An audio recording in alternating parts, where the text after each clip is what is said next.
Okay, so today I want to talk to you a little bit about pickleball knee injuries and just a couple people I've known who've had some injuries while playing pickleball and give you my perspective as a personal trainer, show you a couple simple things you can do without necessarily going to the gym, though if you are going to play pickleball or any other recreational sport past 50, you really should train for it. But there again, that doesn't mean you have to be in the gym all the time. So, give you a little backstory. About 3 weeks ago, I went back to Iowa to visit some old school friends and had a kind of get together and had kind of a brief conversation with somebody my age, who, which currently 59, almost 60.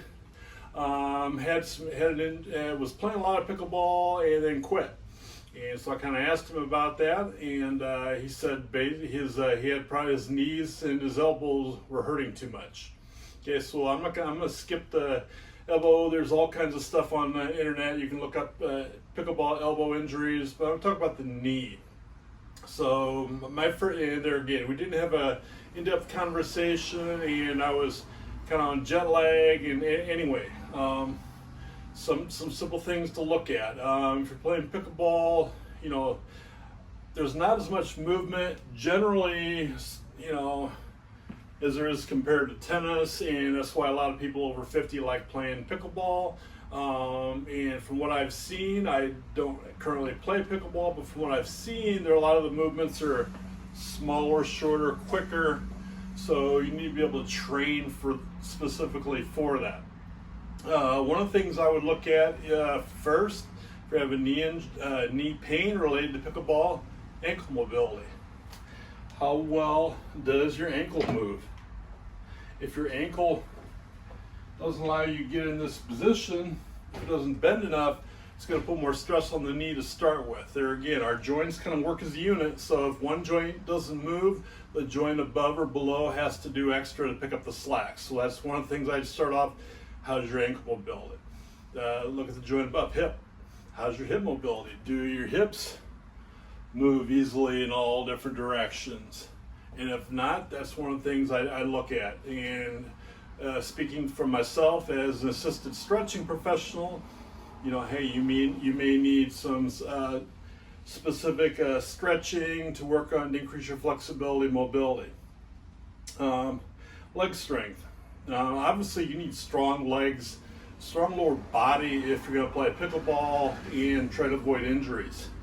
But there again, that doesn't mean you necessarily have to go to the gym. You can, but if your goal is playing a lot of pickleball, I wouldn't necessarily, spend 4 or 5 days in the gym unless you really have that time and just enjoy it. But something simple you can do at home, isometrics. So start off with just something simple. Get into a split stance, one leg forward, one leg back, and just bend down to a level of comfort. There again, you don't have to start off, do whatever works.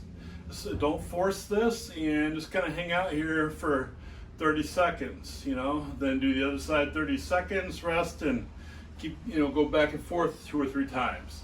And ideally, as you start to do this, then you get a little bit deeper stance, but there again, work within your limitations. Don't force this, and don't try to hit this too early if this is a challenge. So right now, this position is much more challenging for me than the previous. I've been spending a lot of time working my legs lately, so yes, I feel this more than the previous position.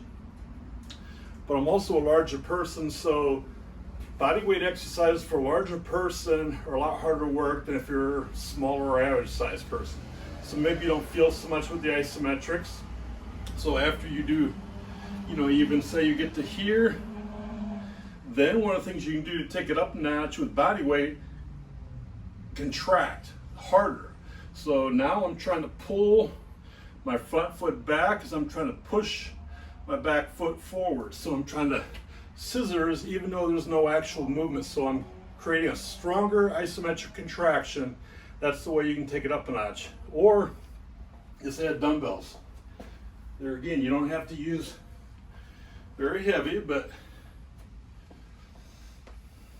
get into the stance And there again, just hang out. Now it's a whole lot harder without a whole lot of weight. But there again, I've increased. I'm working on my lower body strength and flexibility all at the same time. Should carry over to your pickleball game. Lateral movements. Obviously, you've got to move side to side, front, back, and so forth. So, isometrics in a lateral position. So, right now I'm going to do that same 30-second isometric, but instead of just hanging out here, I'm really contracting the muscles of my foot and my hip. I'm trying to teach my foot and my hip to work better together. The closer that my foot and hip connect, so to speak, the stronger that reaction, the more stable you're going to be. So there again, I can do that.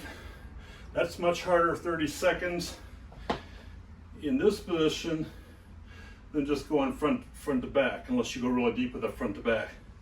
There again, I'm really actively pushing my foot into the ground and trying to contract my glutes very strongly. So 30 seconds feels a lot more that way. Obviously, you can do the same thing in a side position. There again, you don't have to go to extremes. Work within what your body can do. Don't go to extremes. But there again, contract that foot, contract that hip. Work with what your body can do. Same thing, obviously we're going to do this on both sides. So if you just did what I showed you isometrically and with some added weight, if you feel the need to, you can get a whole lot stronger without really going to the gym.